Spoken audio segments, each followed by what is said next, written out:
So I'll hit record. Okay, so we're recording. So this is what Damien is looking at, and I'm looking at is the RTO interface. We simply have one course. Everything's done through a wizard course builder. I've already set up a course. So I'm going to go in and edit it to show you how it works.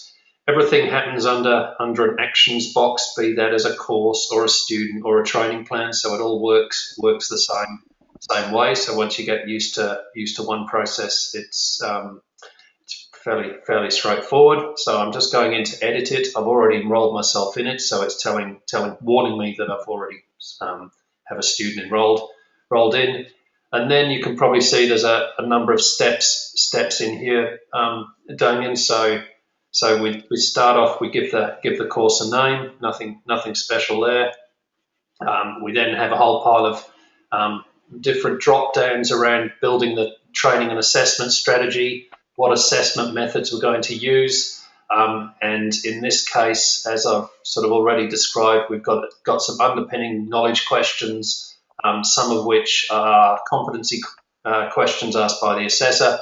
Others are quizzes of really any type, but I've just set up a whole pile of essay type quizzes which are asked of the student.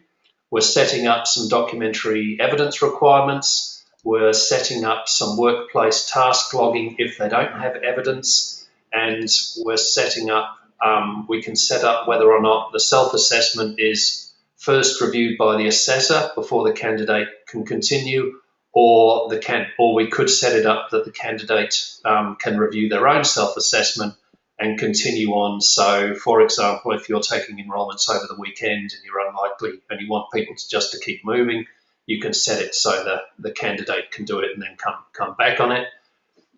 We are setting up, if they're doing a self-assessment, we're setting up use the packaging rule. We can set up that we can limit just one unit, any number of units. You set up the framework as you like.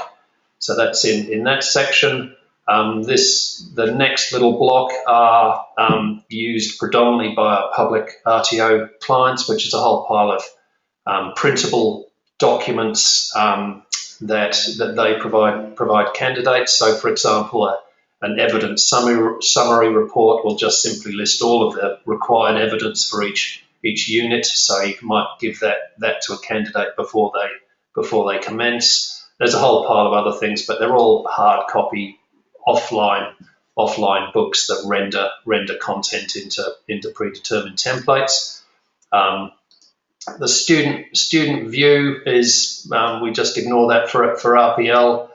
Course details, we can group courses into different departments, into different assessor groups. So automatically, certain assessors only see certain groups of courses or certain groups of students. And the final one is we can publish the course once it's live, publish it to its own web page. So a student you could have a little tile off your website, and the student could go and enroll straight away into the course with self-serve in a sense. And so I've set all of that up. You can come back in and out and do all of that, but that's all set up. Next, we choose the qualification. I've already chosen that. By automatically it'll just allow you to pick whatever's on your scope to stop courses being built outside of scope, or if it's a new course that's coming up that's not yet on your scope, you can still pick it up, click this little button down here, pick up the course, build it ready to go for when it comes onto your scope. So that's the qualification bit. So from Mark's perspective, we're now at stage 4, where we have all of the units that sit behind the course, and that's a case of switching them on or off. Up at the top, we have what we call a validation dashboard that rereads all of the packaging rules and tells us whether or not we have a compliant course, or we can have, I guess, what you'd call an over-compliant course. So we might offer, so there's 10 units for the Cert IV TAE. We might actually offer the candidate 15 units for them to choose from, and then then go that way. But for the moment, for this demo, I've got 10 units. Everything's green, all ready to go. If I didn't have enough units or too many units, it would flag. So if I take that off, you can see it changes to red flag, and we can just override the totals. So sitting behind all of Skillsbook is every unit, every unit in the nth detail. So we have all of the elements, performance criteria, skills, knowledge, evidence, etc., and we use that to build content from here on in. Okay, so I don't know if I've matched your elective choices, but for the moment it doesn't affect what we're doing. Okay, so I've chosen my qual, picked my units, and now I'm in the next stage. I'm in the documentary evidence. So this starts off as just a blank item where I might type in what it is I'm asking the candidate to provide. There's a couple of different options. We can upload a CV if you already have a whole pile of content built that you like, or we can do some sort of lazy shortcuts. If you like, I can go, if I click a button that says copy evidence, I can go drill down into a unit, pick a specific item of critical aspect of evidence, which might be this one, and when I hit save, it'll drop that into an editor box where I can play around with that text. But because I've used that button, it's automatically mapped back to the source that I got it from. That's one option. I'll reset that because I've already done this. The other option is I can click an auto evidence, which will then ask me what type of evidence I want to populate in here. So we have performance evidence, the overview of assessment, the critical aspects, the context of and specific resources for assessment, guidance information. So I choose which one of those items from the evidence piece within a unit I want to automatically populate into here. In this case, I've already done this, and I've clicked the critical aspects for assessment, and it'll automatically then drop every evidence requirement that's required by each unit into here. I've just sort of cleaned those up and made sure there's no typos and all of that sort of stuff in there, because there are quite a lot of those in training.gov.au. And you can see it's automatically mapped to the unit requirement. So what we're asking the candidate to do is to provide the evidence that it actually asks for the unit, don't just give me your resume, position description, and a shoebox of stuff. In this case, I'm looking for a minimum of 2 learning programs that have particular context. So we're asking for specific detail for each one. So I've set up the evidence. As I said, that was just me clicking an auto evidence box. 10 seconds later, that's done. And I move on to the next item.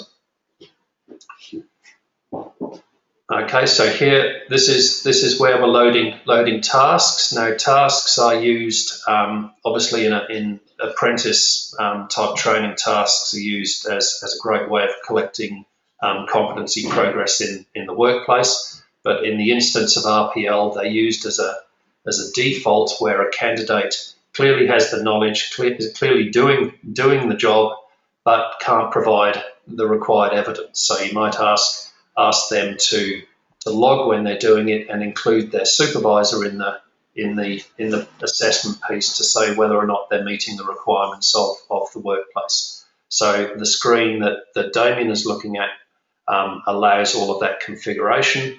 Again, similar to evidence, I can copy detail direct from a unit. So, for example, if I was particularly wanting to focus on a single performance criteria, such as complete and process an assessment report according to agreed assessment procedures, I can click that, and that will become the content of a task that I can then overwrite but automatically map to it. Or in this case, I've again chosen the lazy option, clicked auto tasks, and it's created a single task for each unit and a subset of tasks, which are the elements, which, sorry, you can't really see in this green background, but those are the elements that sit behind it. Again, I can go and overwrite that and contextualize it to make it very, very specific. In the case of a TAE, you could argue that an RPL candidate looking for a TAE should actually understand the TAE language in the package, but in other packages you might have a different approach. So the other little bits in here, I've actually asked by default that the candidate would submit a task that they've done in the workplace three times. We can change that.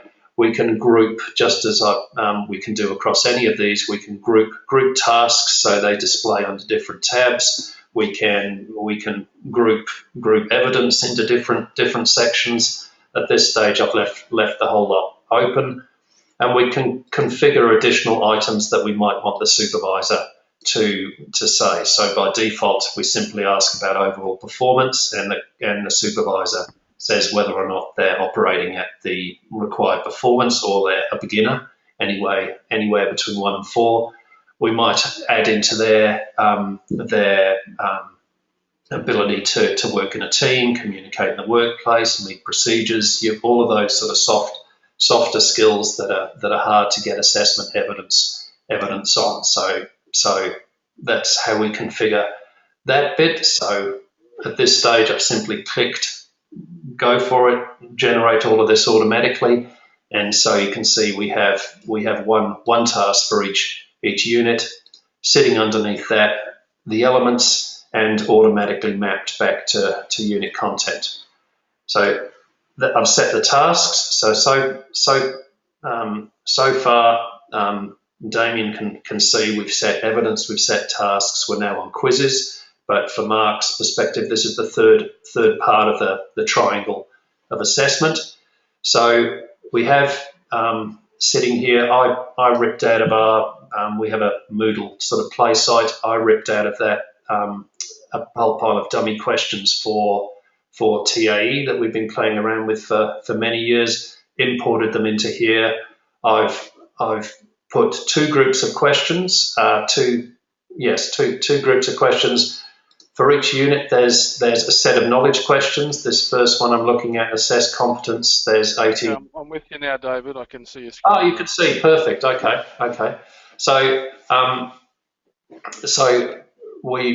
I've set up one group of questions that are accessed by the student, so an applicant knowledge test, and the others that are for an assessor to provide in a competency conversation or an interview. So I've simply loaded those in, just like everywhere else. There's an action button you can view and edit and go in and map and do all of that sort of thing, but they're automatically all mapped. Then right down the bottom, there's a self-assessment which has been created automatically. You can see there's a you can see it's already been created. It's grayed out. So what that does is go and create the. I click that button, and it'll automatically go off and grab all of the knowledge statements, all of the critical aspects of evidence, and all of the skill requirements of each unit, and put them into a checklist unit by unit that asks the candidate, do you know, do you have, can you do? Those self-assessments are mapped to their subsequent steps by this decision tool. So you can see sitting behind ethical, there's a knowledge question here about, do you know about the ethical and legal requirements of an assessor? And we can link that to a quiz that's set up behind the scenes to that item. And again, I chose the lazy option and clicked anything that's a do you know to its knowledge statement. I just click that, and away it goes. When the internet starts working again. Hang on. Oh, there we go. All right. So you can see I've missed. There's a few questions I don't have There's a few items I don't have questions for, which are no's, and everything else is. We've got a few blanks here, but we have a whole pile of yeses, and we do that for the tasks. We do that for the evidence. And so here's my evidence questions. They're all linked. There's one here I'm missing two. Okay, and we go do the next for tasks. Okay, so the tasks are all linked. They're all yeses, and that's the basically the end of setting up my course. Okay, so just now that you're back on the back and can see what we're doing, Mark.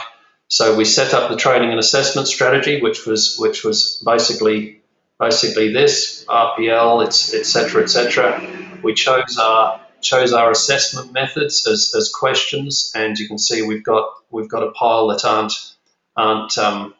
mapped, and that's simply because if we were to put this up properly, we would need to go back in and fill those gaps. Our documents all squeaky clean. We've got 9 items and nine are mapped. Tasks are squeaky clean, 10 and 10 are mapped. I picked units to go in there, evidence, task, quizzes, and workbooks. We ignored all of there. We've got none of those switched on. So my course is basically ready, publish, and put online if I was to clean up the gaps in the mapping. So we can see where the mapping issues are when we download the whole course and our content versus unit sort of mapping, if that works for me. Here we go.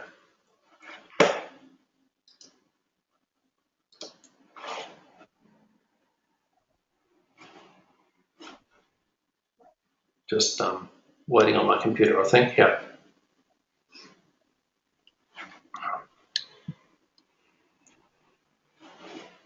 Okay.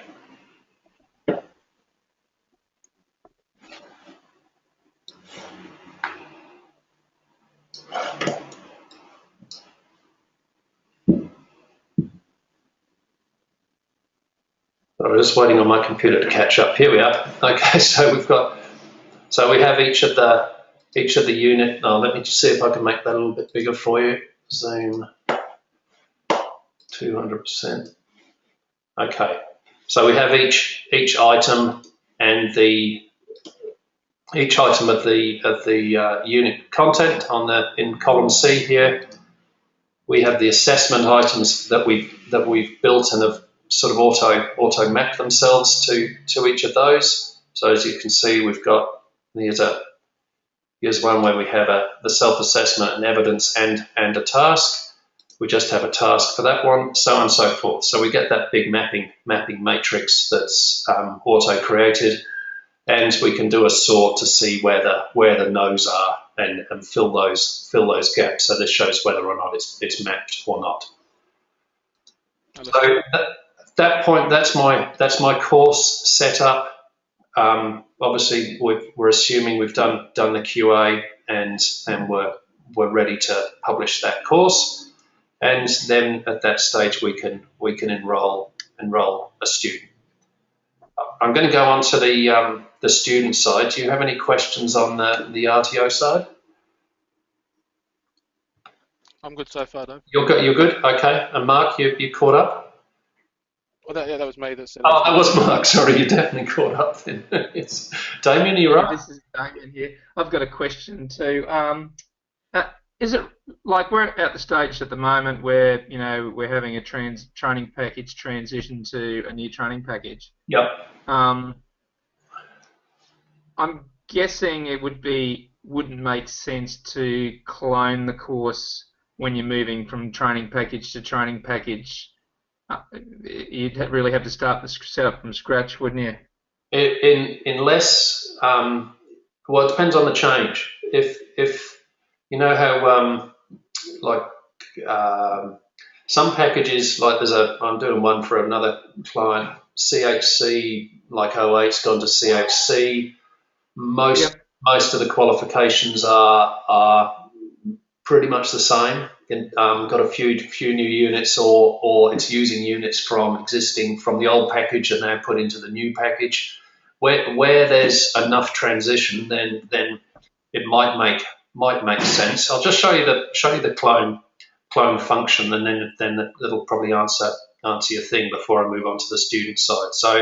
So the clone, clone is used particularly with enterprise clients, where you might have, say you've got a Cert IV that you're doing for, I don't know, Southern Queensland TAFE. So they choose you to do all of their TAEs for them. Yep. So you pick your original course, which is nice squeaky clean, and you set it up as like basically a master course, and you might say, oh, look, we're only going to do these bottom, whatever's that, eight units for this client, and then you can, when you go, so you choose the units that you want in it. So if there's a like for like moving from one package to the other, then you might say, I want to pick up all of the evidence I've got, forget about the self-assessments, quizzes and tasks, because I know all that content's correct.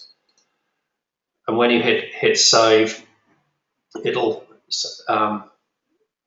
it then go and recreate all of that content from behind the scenes, that you can then go in and contextualize specific contents to that enterprise client's requirements. So by that I mean, where if we were to go in here and go straight to the evidence,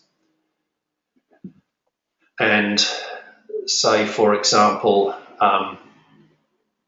evidence the ability to analyze a training package, and it might be, for example, that Squid actually have a very specific form that they use for that. So you could actually then ask for them to upload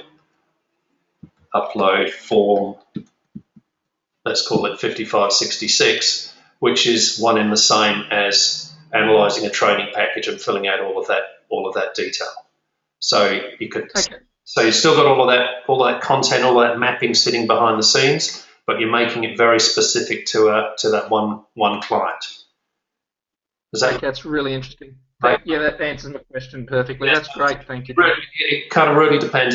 Obviously, if the package is brand new, everything's new in it. No, there's no sense in doing that. Oh yeah, for sure. But where you can use content across from elsewhere, then everything works on a sort of a library basis. So you bring it across and reuse it and just contextualize it to a different client. Okay. Great, thank you. All right. So I've got so what I've done is enroll myself into this. So that's a case of going enroll a new student so I've just an email address, first name, last name, gender, country, and date of birth. That's all I need. In an integrated sense, that might come straight off a student management system into an enrolment, or in a self-serve model, you might render the course out into its own web page where a student could pick the course and then enroll. And it really depends upon what your model is, and what business process you're trying to copy. Okay, so I'm going to go to the student side now. So and let me just, if I can remember what browser I had. Okay, so let me try and make this a little bit bigger too. I'll just stretch my screen out. So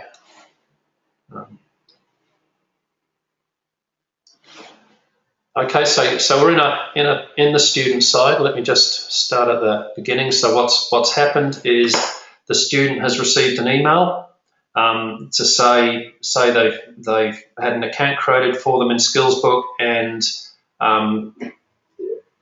you've enrolled them into a Cert IV TAE. They've clicked I accept that, and then have been taken into a home page that starts here. Okay, so this is here's your training plan, Cert IV training and assessment. So it's created the course coupled with the person's name creates the training plan. So gives them the instructions. They click, I'm going to do the self-assessment. Again, tells them what it is, and as I said, there's three checklists here. Do you know? Can you do? Do you have? They click start,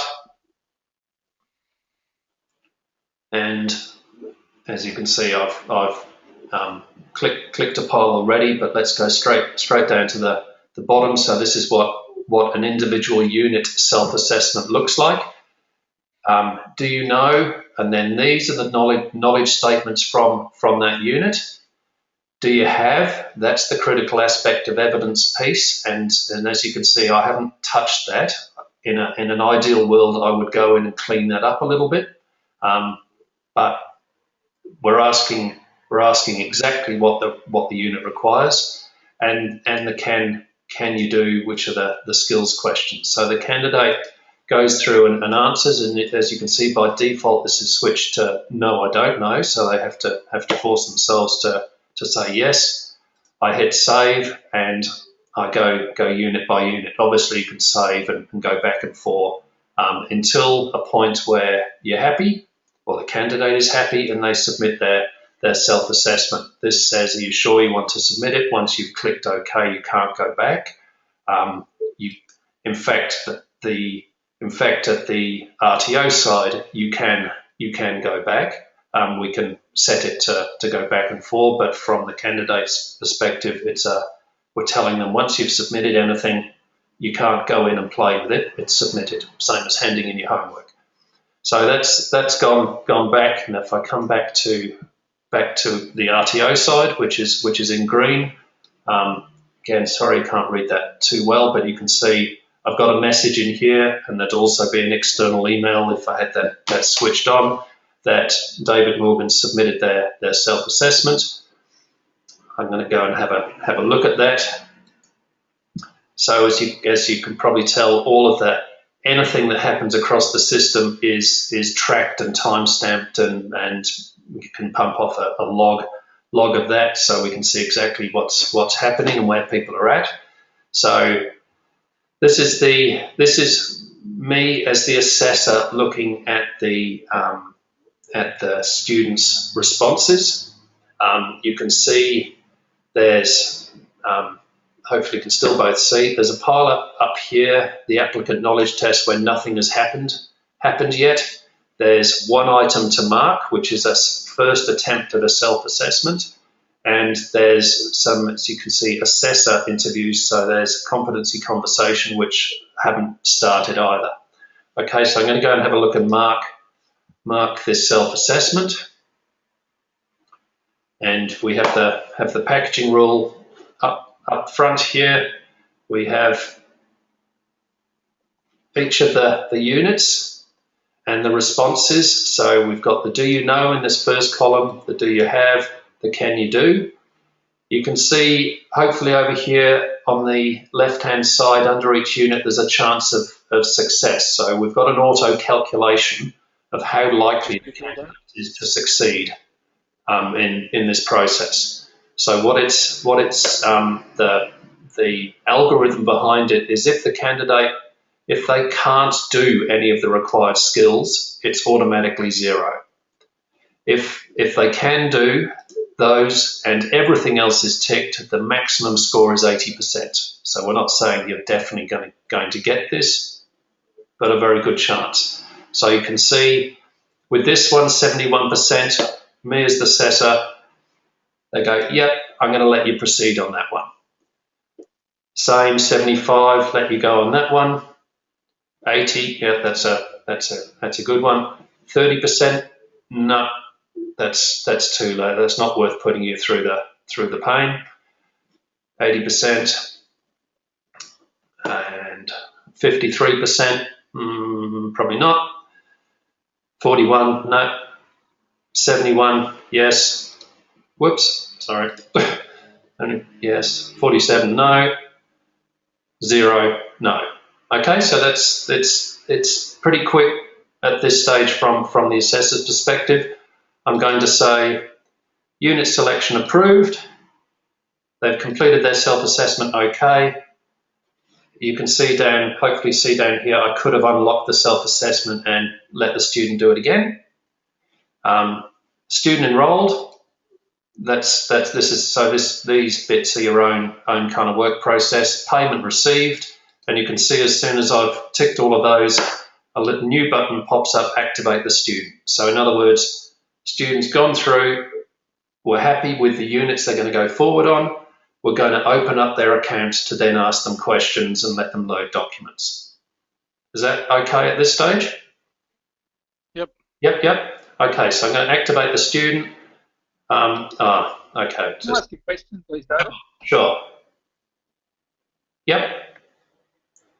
My question is it possible if we pre-select certain percentages that we're satisfied with or whatever, that the student can get an automatic response to the self-assessment rather than requiring an assessor to look it over?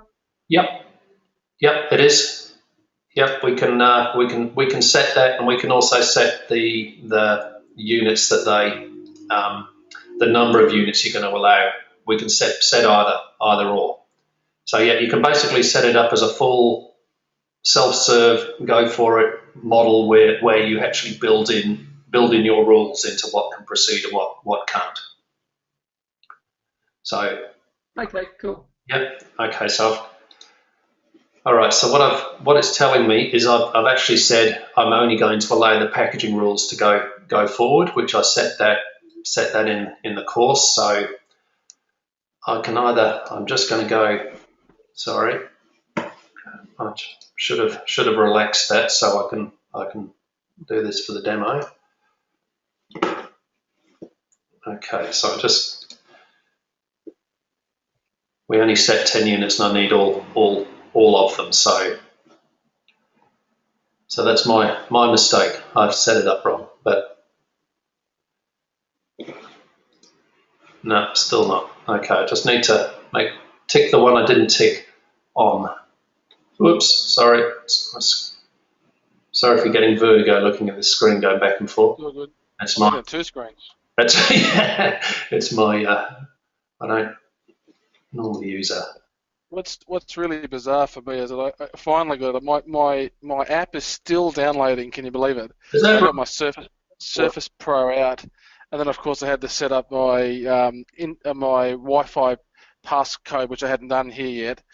But the setup for the Citrix is completely different on the Surface Pro, which is using Chrome, to how it looks on my Toughbook, which is using Firefox. Like completely different. That's bizarre. Like it's messing with my head, and something, Damien, I'll chat to you about later, because I didn't realise that there was such a diversity. Separate from what we're talking about, David, but I thought I'd say a few things while you were getting your thing together. Yeah, that's bizarre. Yeah, it is bizarre. Yeah. Okay, I've just relaxed the packaging rules, so I'm just going to ignore them for what we're doing now. Okay, so quiz responses.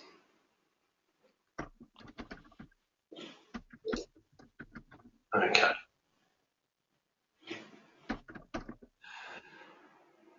Right, sorry about that. I'm back in. Okay, so we'll just take a couple of those. Back in that one. No. Yes. No. No. Too low. Yes. Okay, done. So approve that, completed, enrolled, paid, activate. Okay, so that then stores all of those results and responses. I come back to the student again. We get an email and an internal email to say you've been activated, and we won't. Okay, so now you can see we've got the next layer of assessment has popped up. So evidence, knowledge questions, and tasks to log.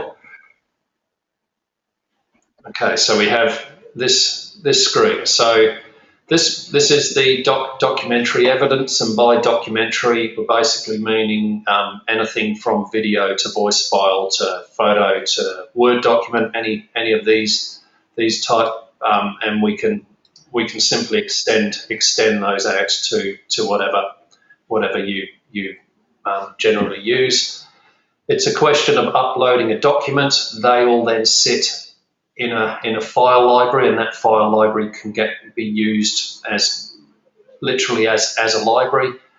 The candidate or the instructions tell the candidate to read the requirement and then load that document against that requirement. So what you're forcing the candidate to do is not provide you with a shoebox of stuff, but look at the evidence required and provide exactly what it is you're after. So they load that up, submit it, and once submitted, it'll lock that in, so the candidate can still see what they've done, but they can't go in and play with those documents until your assessors reviewed them.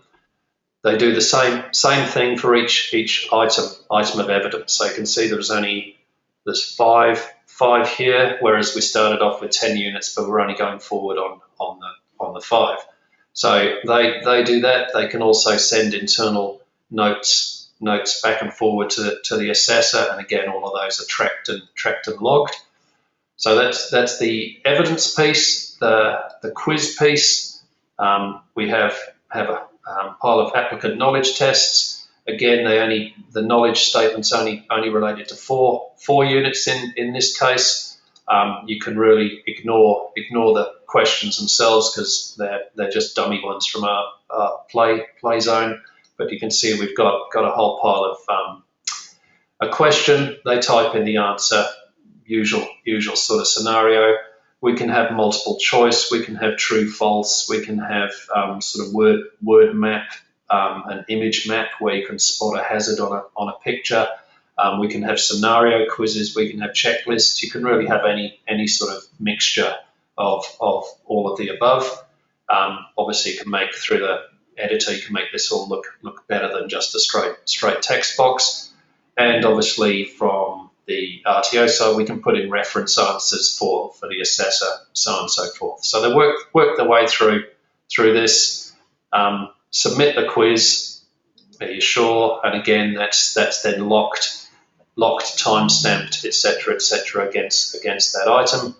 And the tasks, if we've obviously got some units we forwarded through, but we didn't have the evidence for, they would simply say, I've done blah, blah, blah, blah, blah, and what I actually did was this item. They might add a photo or video or whatever it is, and submit.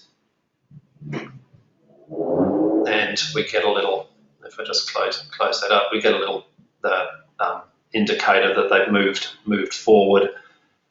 If we put that workplace supervisor in there, the supervisor then gets an email to say they've done these tasks. Is that true?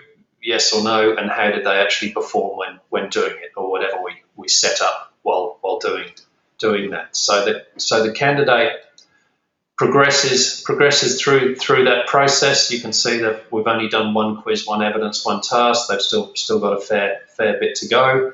If I come back to the RTO side, which is over in Safari, I'll just go home. Let's go home again. Didn't click. Okay, and just see what's new, what's happened across the system since we last went there.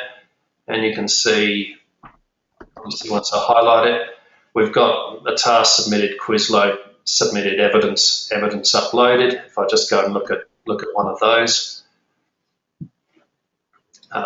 says what's been done, evidence uploaded. I can then hit that hyperlink, download the document, review it. I can unlock it, send it back to the candidate. I can send some notes to the candidate, or I can say something like cited and okay, and say that they've actually satisfactorily completed that. Hit save, and we can look at a task, and we have this student here. They did this illegible task note, I can have a look to see across the different context of the unit what they've done, how long they've spent doing it. Can you see that? Okay, hopefully. Yep. Yes, we can. Okay, and I can, if I'm happy, I can complete that. If the supervisor's included, I can see their comments. But I could say, yeah, I'm satisfied. And even if I could spell it right, that might help. Satisfied. Do that. Go back. Sorry. Well, just as we're leaving that screen, there's a log of, we can download logs and look at all of that sort of stuff. So when I come back and look at the results, so we can see for this first unit, we've got a self-assessment that's been approved. We've cited and okayed the evidence, and we're happy with the task. So we might at that point make an event miss type outcome of RPL granted or not. And we can see across the other items, we've got a whole pile of red, nothing's been done yet. So we work through that process, work through the quiz responses until we're happy the candidate's done what they can. We click this button up here, which is actually going to give us a very big list at the moment, but we click that. It'll go through all of the back end mapping, all of the responses that the assessors have made, and anything that's left over will be dropped into this Excel sheet, which will then enable a competency conversation about all of those gaps. And that's, as they say, is the end of the process. So in fact, not quite the end of the process. We can then also, just to completely make sure everybody's comfortable, we can this entire matrix will render into an email that can be sent to a workplace supervisor to say, this is our assessment at this stage. Can you just approve or disapprove what we're about to do? Finalised, and that's the end of the candidate piece. Well, that's the end of the RPL process. So this stage, the question. Someone within the RTO, is that right? No. Somebody in the workplace. Okay. So this is you as the RTO. So there's no need to ask yourself twice. You can have multiple assessors looking at the same thing if you like, but no, by supervisor I mean someone in the workplace who can actually sign off that everything the candidate's just another layer of like a third party type thing, but not a unit. It's against your assessment of what they've done.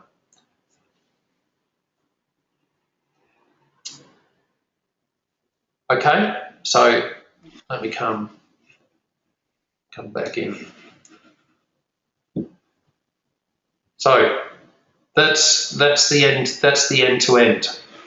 And I'll stop the recording here because we can just ask questions.